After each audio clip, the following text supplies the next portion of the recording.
When Mamdani endorses several people and then they all win elections and stuff, that's the movement on full display. That is exactly why they didn't want him to win his election, is because this is a movement that has needed to happen for years now. And that's exactly what I mean by, like, people on the far left have had to fight Democrats on top of fighting Republicans.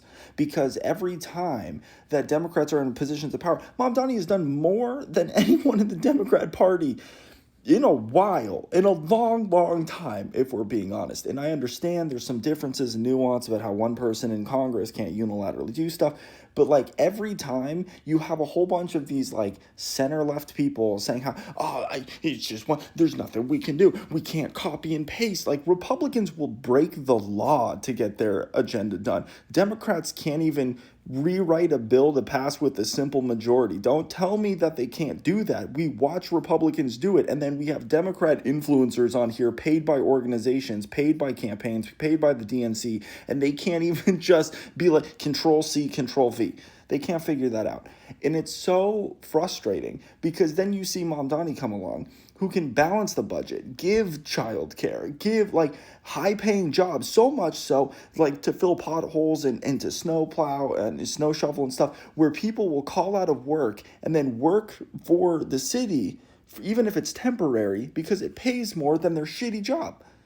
Isn't that crazy how there's not a shortage of labor when you have decent paying jobs and you remove the profit motive? Crazy how that works. And it has more money in your pocket. That is exactly why the establishment of this country does not want people like Zohran Mamdani to win, because it sets a precedent. It sets an example for other people in other states that have those same ideas and passions and stuff to run for office and get elected.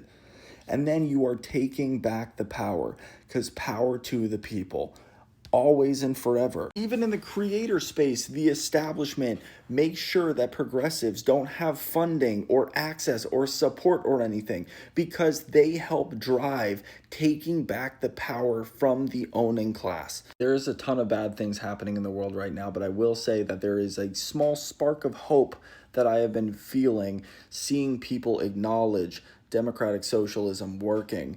And I'm going to push on more socialist, but we can get there.